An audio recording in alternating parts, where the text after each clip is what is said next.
Si Tam, j'ai découvert un truc plutôt pas mal il y a pas longtemps. Je savais que l'exponentielle de pi plus 1, c'est égal à 0. C'est considéré par beaucoup comme la plus belle formule mathématique car elle regroupe les 5 nombres les plus importants des maths. L'exponentielle, pi, l'unité imaginaire, 1 et évidemment 0.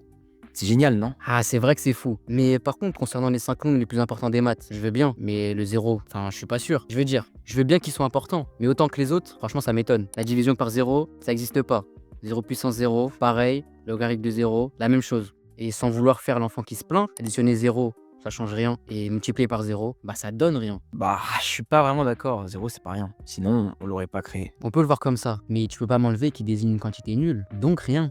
C'est vrai. Mais dans le cas où ça serait réellement rien, je te répondrais que justement, c'est rien. Et c'est pour ça que le 0, c'est pas une chose ordinaire. Waouh, c'est super étrange. Pourquoi on aurait eu besoin de créer un concept pour désigner l'absence de concept, de quantité? Et surtout, pourquoi c'est dingue? En d'autres termes, pourquoi le Pourquoi le zéro? 0?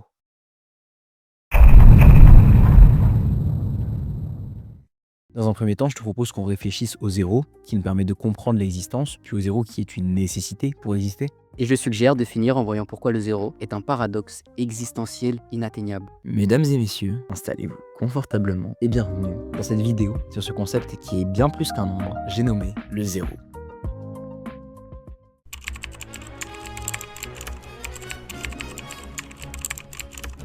Alors si on se demande ce que c'est que le zéro, la réponse qui nous vient évidemment en tête, c'est que c'est un nombre. Or, tout système de numération, donc tout moyen de dénombrer des quantités à l'aide de nombres écrits par des chiffres, nécessite une extrême capacité d'abstraction. Apprendre à compter, c'est l'un des apprentissages qui demande le plus d'efforts mentaux à l'humain dans toute sa vie. Comprendre que l'on a 5 doigts, c'est pas si dur.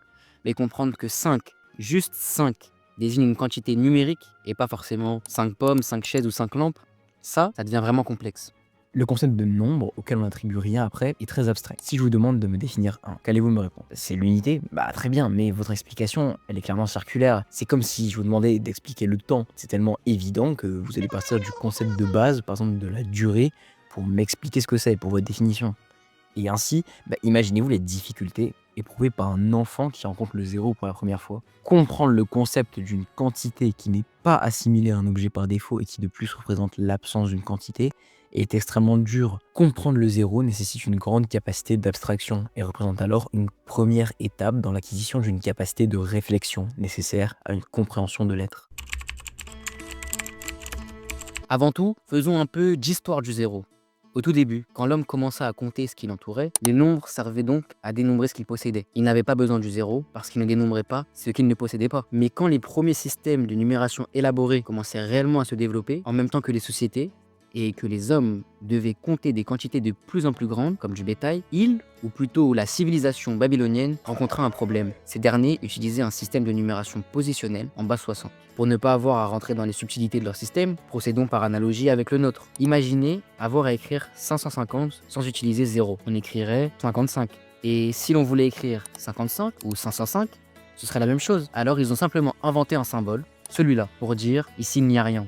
0 a commencé dans l'histoire en tant qu'indicateur de vide. Puis le concept de zéro, non pas en tant que chiffre, mais que nombre, a progressivement émergé. D'abord en Inde aux alentours du 5e siècle, et a mis beaucoup plus de temps à arriver en Europe, vers le début du deuxième millénaire. Le mot zéro vient d'ailleurs de la traduction latine zéphirum qu'a fait Fibonacci lorsqu'il a emprunté le concept au mathématicien arabe qui nomme le zéro sefr. Je ne parle pas arabe donc c'est plutôt dur à dire. Vous vous en doutez, ce mot a donné le mot chiffre en français. Mais si on s'intéresse de plus près au mot sifr, ce dernier signifie de nouveau le vide. Mais aussi surprenant que ça puisse l'être, ce mot désigne aussi le cuivre. Et on en arrive à l'origine du mot sifr, donc du mot zéro. Sifr était à l'origine utilisé pour désigner la main vide de monnaie, de pièces de cuivre. Et comme on peut le voir, avec les problèmes de numération, plus simplement par la notion d'argent, le zéro a historiquement émergé comme un outil pour répondre aux difficultés rencontrées par la société. Et le zéro, c'est un objet culturel. Et son utilisation, c'est un témoignage de la modification de la nature par l'homme. Or, on sait que la culture est un moyen d'atteindre la conscience. On sait que l'on est en nous reconnaissant dans notre œuvre, qui est celle de la modification de la nature. Le zéro, en tant qu'objet culturel, est donc un moyen d'atteindre la conscience.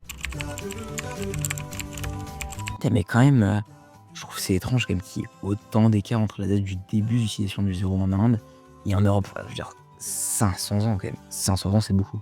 D'un point de vue strictement mathématique, il est vrai que ça peut surprendre que les savants grecs et l'Église n'aient pas décidé de l'utiliser plus tôt.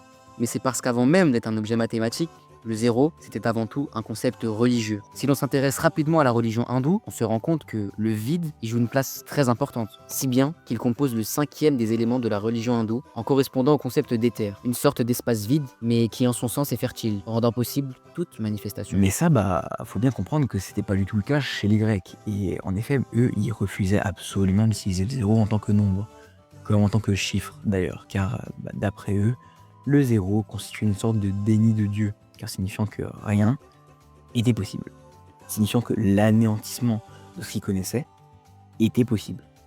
Là où les Indiens considéraient le zéro comme le vide, les Grecs ils l'abordaient plutôt comme le néant. Et là, la distinction entre le vide et le néant, elle est très importante à faire.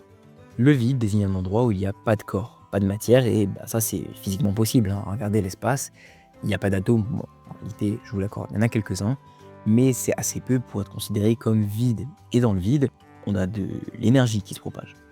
La lumière, c'est de l'énergie. Alors que le néant, lui, il est plus considéré comme une sorte de vide absolu, où même l'énergie ne peut pas se propager, et où parler de dimension n'aurait plus aucun sens, puisque il n'y a plus rien à mesurer. Et c'est justement cette différence d'approche qui expliquerait cette peur du zéro, pourtant vue comme fertile par les hindous. Par la suite, l'Église a rejeté le zéro, mais plutôt pour des raisons d'opposition à la civilisation arabo-musulmane. Elle considérait que, n'étant pas chrétiens, tout ce qu'ils utilisaient, et donc ne connaissaient pas, était satanique, y compris les nombres, y compris zéro. Avant même d'avoir été défini comme un objet mathématique, le zéro a été élaboré comme un nouveau mode de pensée, voire presque une nouvelle religion. Pour les Grecs, croire le zéro, croire le néant, c'est rejeter la religion. Tandis que pour les hindous, c'est l'embrasser, un moyen d'aborder le monde et l'être. La religion a pour objectif d'apporter des réponses aux questions qui nous semblent insolvables, sur l'origine du monde, de l'être, et l'impossibilité de dissocier le zéro de la religion est un indicateur clair que le zéro est un moyen à part de concevoir le monde et donc l'être. Le zéro, c'est un bon outil pour nous avancer dans la compréhension de ce que c'est l'être,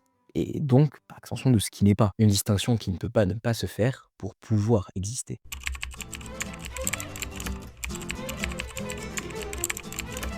Zéro, c'est l'entier naturel qui se situe avant 1 et en ce sens, il marque un début, un commencement. On compte à partir de zéro. Et ce sens de zéro, au sens d'origine, de référence, se retrouve dans la langue française, dans le langage commun. Tu te souviens cette époque du Covid-19 et du patient zéro? Oh que oui, je m'en souviens du patient zéro. Et parler de malade du Covid implique qu'il y a eu un patient zéro. S'il y a des contaminés, il y a nécessairement eu un premier contaminé. Et c'est lui, c'est le patient zéro. Et c'est pareil pour les sujets du baccalauréat. On a, chaque année, un sujet zéro qui permet de savoir à quoi s'attendre. Il sert de référence et de cadre aux potentiels exercices qui tomberont le jour J. Ici, le zéro joue le rôle d'origine, de référence qui pose le cadre de l'être, le rendant possible. Si l'être est, c'est qu'il y a eu un moment qui a permis d'initialiser cette existence. Et ce moment, c'est le fameux T0, comme même l'appelaient les physiciens. Un concept assez intéressant lorsqu'on relie l'art et la philosophie, c'est qu'on se rend compte rapidement que l'artiste ne peut pas avoir d'idée prédéfinie de ce qu'il va chercher à créer. Sinon, c'est tout simplement pas une création. L'artiste devient artisan et produit un objet dont l'intérêt est transcendant. Le seul moyen de créer une œuvre d'art, c'est en ayant uniquement une idée de la direction que l'on va prendre. Et si vous voulez un peu plus creuser le sujet, c'est Alain qui en avait parlé dans Système des Beaux-Arts, livre 1. Là, c'est pas la question, on va pas trop s'étendre là-dessus. Mais quand on y réfléchit, cet état, c'est le zéro, c'est-à-dire le vide. Comment pourrait-on créer une œuvre d'art? Le mot créer sous-entendant que l'œuvre d'art est nouvelle, on ne peut pas faire de la nouveauté à partir de quelque chose déjà existant. Et le vide, ou sont un endroit fertile où l'artiste peut déployer son énergie, est alors indispensable. De la même manière, tous les génies sont partis de zéro. On n'est pas naturellement un génie, on n'a pas naturellement une intuition. Pour réaliser quelque chose de grand, il faut être génial, c'est-à-dire être assez obsédé par notre tâche pour ne pas penser à autre chose. Travailler, corriger ses erreurs. On ne peut donc pas prétendre avoir un don divin qui nous permettrait d'exceller immédiatement dans un domaine. On doit partir de zéro pour affirmer et créer le génie. Cela se comprend lorsqu'on applique le principe du zéro au sens d'origine à la thèse de Nietzsche dans Humain trop humain. Que ce soit dans l'art ou n'importe quel autre domaine, il est nécessaire de partir de zéro, du vide, l'absence d'idées et de compétences pour pouvoir aboutir à une création. C'est le vide qui fait le plein, comme dirait Antoine de Saint-Exupéry. Mais Fursitam, je pose encore cette question. Pourquoi on définit ce qui est? Là, comme ça, je dirais que c'est pour ne pas le confondre avec ce qui n'est pas. Ouais, mais dans ce cas-là, ça s'applique dans les deux sens. C'est-à-dire qu'on va définir ce qui n'est pas pour ne pas le confondre avec ce qui est. Et les deux concepts, bien qu'opposés, se définissent chacun par et relativement à l'autre. Oui, ils sont clairement reliés par une dialectique. Ils sont opposés, mais liés. Et l'un ne va pas sans l'autre. Si l'être ou le zéro n'avait pas existé, définir ce qui reste n'aurait même aucun sens. Pourquoi parler d'être si tout est, ou de néant si tout n'est pas? Ce serait la norme, et un concept ne pourrait exister si l'autre n'existait pas. Et cette dialectique est d'ailleurs omniprésente dans les mathématiques. 0 est le nombre tel que multiplier une valeur par 0, c'est retirer cette valeur d'elle-même. On peut poser 0 fois n égale n moins n égale 0. On définit donc 0 en passant par une quantité non nulle. Réciproquement, 1 peut être défini comme un nombre étant élevé à l'exposant 0. Lorsqu'on élève à l'exposant 0, on fait un produit, mais dont le nombre des facteurs est nul, ce qui revient à avoir 1, car 1 est l'élément neutre de la multiplication. Et certes, quand on en arrive à 0 puissance 0, je vous l'accorde, c'est beaucoup plus dur et même impossible puisque c'est un nombre qui n'est juste pas défini. Mais après, il faut dire que c'est pas rare qu'on considère que 0 puissance 0 donne 1 dans certains calculs, par exemple le binôme de Newton, pour s'arranger. Et dans ce cas-là, on pourrait créer une unité à partir de absolument rien, ce qui retourne complètement le cerveau. 0 est relatif à l'être et est défini par ce dernier. C'est-à-dire qu'en définissant le rien, on le désigne de quelque chose. Mais ce serait pas un paradoxe, ça, que rien soit quelque chose en soi?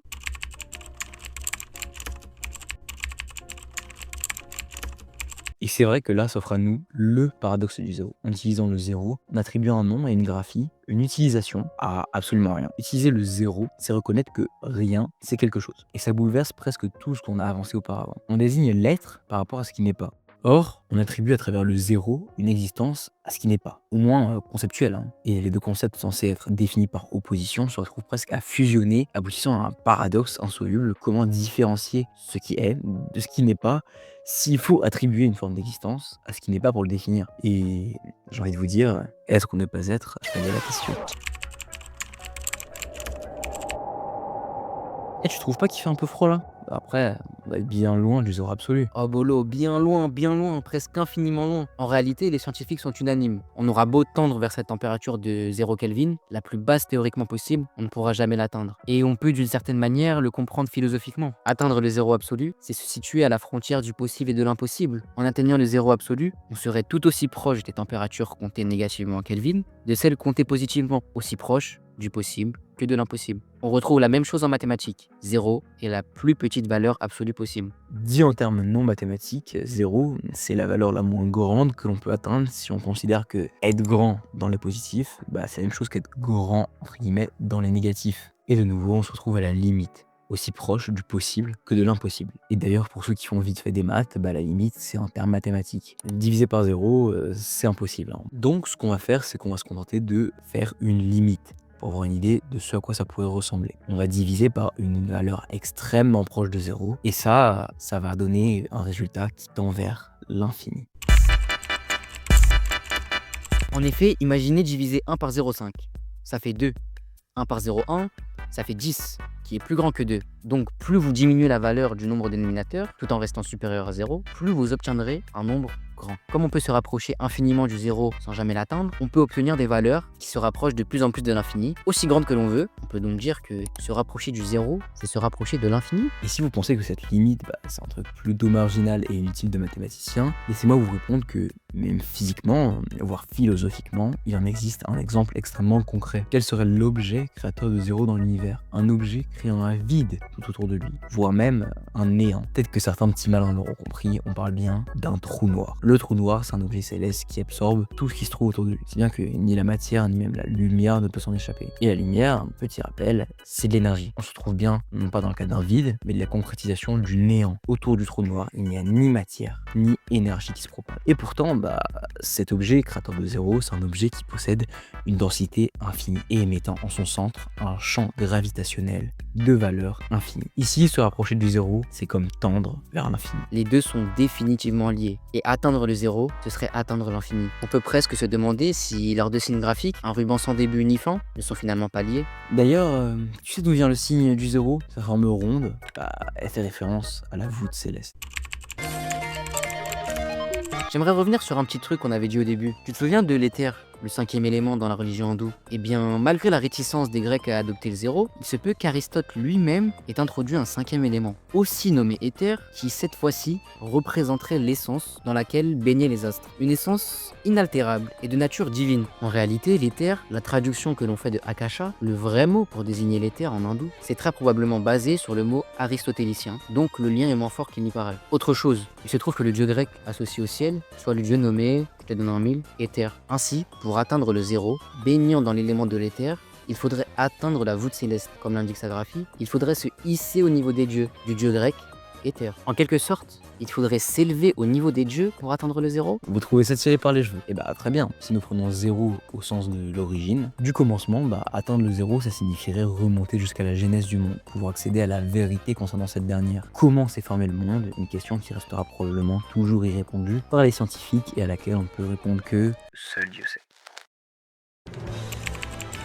Le zéro est donc vraiment un concept étrange, paradoxal, du fait même de son existence, si bien que ce mystérieux concept semble inatteignable. Pour autant, il n'en est pas moins essentiel que cela soit pour être. 0, c'est le commencement, nécessaire à l'être, car il est la source de toute création, et que sans lui, l'être ne peut être défini en tant qu'être. Donc par extension, une compréhension de l'être serait impossible sans lui. C'est vrai, le zéro est en effet un outil formidable, nous dotant d'une capacité d'abstraction et de réflexion à partir de sa manipulation, nous permettant d'atteindre la conscience, que cela soit par la culture ou en réfléchissant à travers la religion sur la question de l'existence et de la création. Le 0 s'impose comme une définition parfaite ou comme un modèle, tel un modèle physique. Le 0, c'est la définition des différentes formes du non-être, du vide, du néant. Il permet de définir absolument tout, ce qui est comme ce qui n'est pas. Et bien qu'il soit inatteignable, c'est pas un problème. On se contente de tendre vers cette dernière. Et le zéro permet, lorsqu'on réfléchit à ce dernier, de définir et de comprendre de mieux en mieux ce qui nous entoure. Le fait qu'il soit inatteignable ne fait pas de lui une simple définition, mais permet une redéfinition au cours de notre réflexion